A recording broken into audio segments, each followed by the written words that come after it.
When it comes to running the brake lines or the fuel lines in our classics, we need all the help we can get. That's why in this video, I'm sharing my 5 favorite tools for the job that save me time, save me money, and keep me from pulling out my beautiful hair.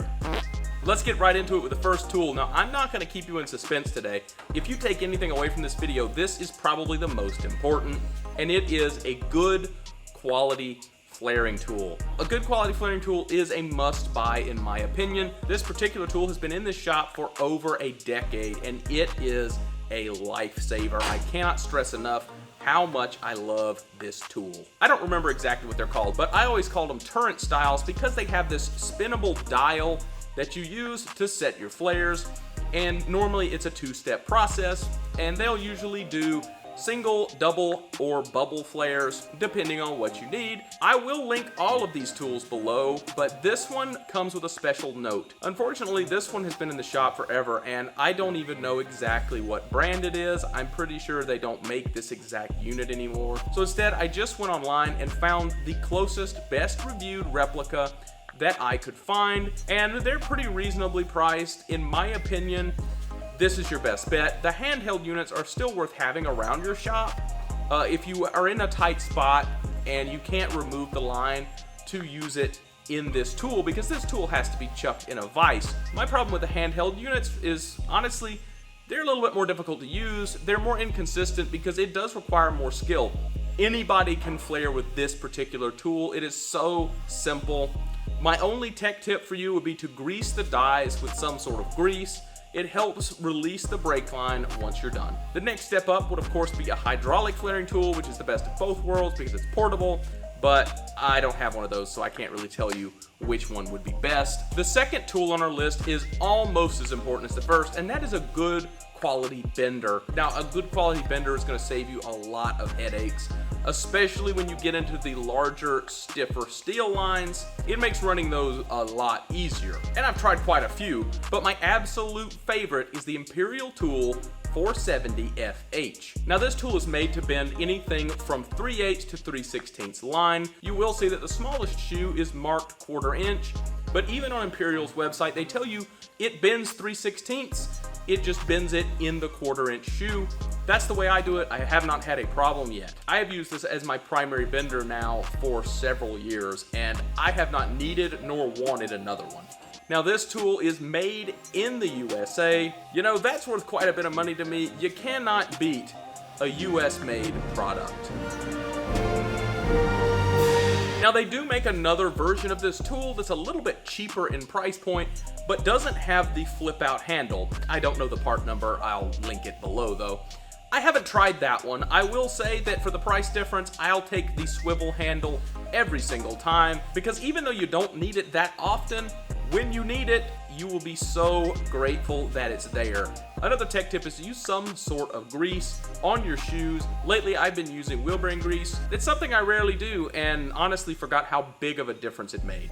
Grease your shoe, it will make such a big difference. The third tool on our list is cutters. You need a good quality cutter because chances are, if you're bending, if you're flaring, you're gonna be cutting too. Now, I keep a couple of different cutters in my tool chest, and that's because my love is split between 2 different types. You've got these really small cutters, and these are meant for cutting in tight locations, like in the vehicle itself. When you're up in there and you're trying to splice a line or cut it off, these work fantastic for that because they're meant to rotate in those very tight spaces. If you ever cut 1/4 to 5/16 tubing with these things, you'll know they're kind of annoying to use.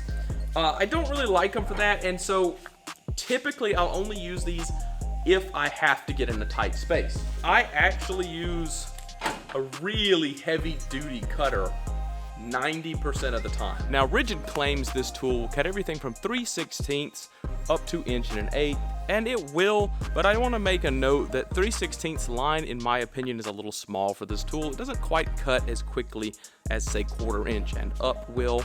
At this point, it's about the same to cut it with the small tool as it is the Ridgid tool. So if you're only doing 3/16 line, the Ridgid tool is probably not really worth your time. Now, obviously, this is way bigger than you need, but That's what I like about it. It makes cutting line a breeze. It has so much leverage on that cutting surface. You can put so much force on here if you need to.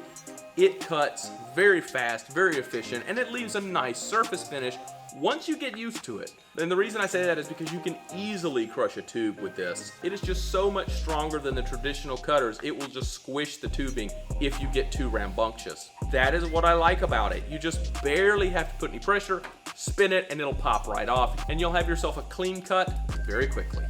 Tool number 4 is a deburring tool, because if you're gonna cut the line, you want to knock all those burrs off for a couple of reasons. You want to keep it from making that small baffle or restriction in the very end. It can hurt your flaring process.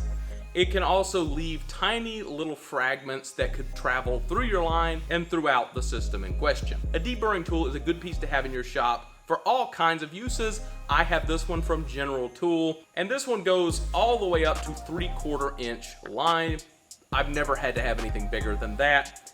You just give it a quick spin, it cleans the thing out, maybe blow it out right quick, you're good to go. It's very cheap and it gives you good peace of mind to know that you have the best connections possible. All right, this last tool on our list is a little bit niche, and it is a thread gauge specifically for your line fittings. It even has a couple in national pipe thread. I love having this tool around in case I have a fitting that I want to know exactly what size I need. If you order a lot of stuff online like I do, this thing will be an absolute lifesaver for you, because it's going to take all the guesswork out of ordering, and it's just something you can kind of hang on the wall and keep around. And they also make them in metric sizes. I just don't have one because I don't typically do metric stuff as of yet. I felt like it was a little expensive for what it was, but you know, then again, after getting one, I really like it, so I would buy it over again if I had to. If you enjoyed this video, go ahead and hit that thumbs up button. It helps YouTube know that this was a good video and push it out to other people who might also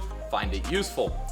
Also, comment down below, let me know what your favorite brake line or fuel line tool is. I always love picking up new tools to test out, so if you got something I didn't mention, drop it down below. All right, that does it for this video. Super quick, super simple, almost feels like I cheated. Thanks for watching, and I'll see you in the next one.